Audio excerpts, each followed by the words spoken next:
আরে বাবারে বাবা! কি কেকের অর্ডার পেয়েছি! এই কেকটা করতে গিয়ে একদম মাথার ঘাম পায়ে পড়ে গেছে আমার। তো শেষ পর্যন্ত দেখলে বুঝতে পারবেন কেন।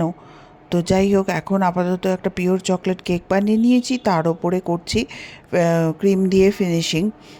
জিনিসটা ক্রিম ফিনিশিংয়ে ছিল, কিন্তু ভেতরটা ইনসাইডটা পিওর চকলেট ছিল, সেটা আপনারা দেখে বুঝেই গেছেন। এত কেকের ভিডিও দেখছেন, তাদের তো এইসবগুলো এখন আপনারা শিখে গেছেন সবাই। তো ফিনিশিং করে নিচ্ছি। করে নিয়ে এবার দেখুন, এর ওপরে একটা এই কালো রঙের ছিটে দেওয়া ছিল।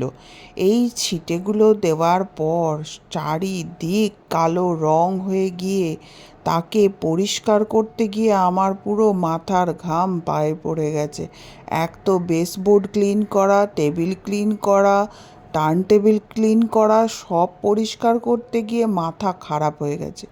এই হলো ফাইনাল লুক। কেমন হলো অবশ্যই বলবেন।